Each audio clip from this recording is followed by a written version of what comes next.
बिहार के गुरुजी के तरफ से आप लोगों को नमस्कार, प्रणाम। कैसे हैं आप लोग? बहुत दिन के बाद फिर से मैं आज चैनल पर आया हूं। तो जैसा कि ये देख रहे होंगे आप, यूजीसी नेट के तर्ज पर बिहार में असिस्टेंट प्रोफेसर की बहाली। तो ये एक नई खबर है जिसमें कि देख रहे हैं आप कि बिहार में असिस्टेंट प्रोफेसर नियुक्ति से पहले होगा state level eligibility test. UGC NET के तर्ज पर आयोजित होगी परीक्षा। तो ये एक खबर है जिसमें कि बताया जा रहा है बिहार के विश्वविद्यालयों और कॉलेजों में असिस्टेंट प्रोफेसर की नियुक्ति से पहले अब state level eligibility test SLET, जैसे स्टेट होता है स्टेट टीचर एलिजिबिलिटी टेस्ट 9, 10 और 11, 12 के शिक्षकों के लिए, उसी तरह अब असिस्टेंट प्रोफेसर के लिए state level eligibility test SLET आयोजित किया जाएगा। इस परीक्षा को पास करने वाले अभ्यर्थी ही आगे असिस्टेंट प्रोफेसर की बहाली प्रक्रिया में शामिल हो सकेंगे। मतलब असिस्टेंट प्रोफेसर की बहाली के लिए SLET पास करना अनिवार्य हो गया है। जिस तरह से स्टेट पास करने के बाद ही आप BPSC TRE 1, 2, 3 भर पाते थे, उसी तरह अब SLET पास करने के बाद ही आप असिस्टेंट प्रोफेसर का फॉर्म भर पाएंगे।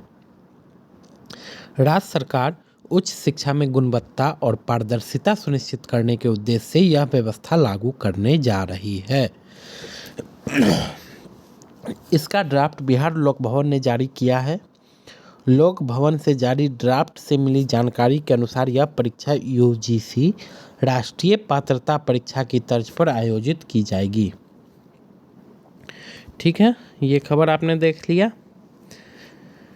तो इसमें बताया जा रहा है बिहार के विश्वविद्यालय में सहायक प्राध्यापकों की नियुक्ति के लिए नया ड्राफ्ट स्टैट्यूट 2025 के प्रस्तावित नियम के अनुसार विश्वविद्यालय के सहायक प्राध्यापक बनने के लिए अभ्यर्थी को यूजीसी द्वारा आयोजित नेट या राज्य स्तरीय स्लेट उत्तीर्ण होना अनिवार्य होगा।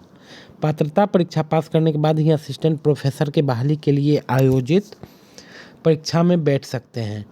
ड्राफ्ट तैयार करने वाले एक कुलपति ने कहा कि मसौदे के अनुसार जिन अभ्यर्थियों के पास यूजीसी के नियमानुसार संबंधित विषय में PhD की डिग्री है, उन्हें नेट व स्लेट से छूट दी जा सकती है। ये एक है।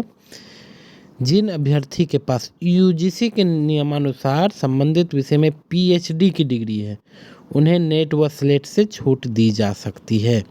इसके लिए PhD नियमित मोड में होना चाहिए और शोध प्रबंध की मूल्यांकन कम से कम 2 बाहरी परीक्षकों द्वारा किया गया हो। मौखिक परीक्षा होना आवश्यक है। ये मतलब ये मौखिक परीक्षा मतलब ये इसके लिए जो स्लेट और नेट से के अलावा जो कैंडिडेट है उसके लिए ये अर्हता बताया जा रहा है। इसके अलावा PhD के दौरान अभ्यर्थियों को शोध कार्य से संबंधित कम से कम 2 शोध पत्र प्रकाशित करने होंगे। हाँ, तो ये सब खबर है। हाँ, एक ये भी है, अनुभव के लिए नहीं मिलेगा अंक। अनुभव के लिए अलग से कोई अंक नहीं दिया जाएगा और PhD को केवल पात्रता माना जा सकता है। हिंदी विषय में सहायक प्राध्यापक बनने के लिए स्नातक स्तर पर हिंदी भाषा व साहित्य का मुख्य विषय के रूप में पढ़ा हो। इसी तरह दर्शन शास्त्र विषय के लिए भी समकक्ष विषयों को शामिल किया गया है। उसके बाद ये है नेट की तर्ज पर PG में 55% अंक अनिवार्य, ग्रेजुएशन में मुख्य विषय की अनिवार्यता। वहीं जो है कुछ संस्थाओं के द्वारा असिस्टेंट प्रोफेसर नियुक्ति के लिए प्रस्तावित ड्राफ्ट पर पुनर्विचार की मांग की गई है। इस संबंध में राज्यपाल सह कुलाधिपति को ज्ञापन भेजा गया है। ज्ञापन में कहा गया है कि विश्वविद्यालय शिक्षकों के चयन में शोध, प्रकाशन, शिक्षण अनुभव और अकादमिक उपलब्धियों को भी उचित महत्व दिया जाना चाहिए। तो ये है आज की खबर।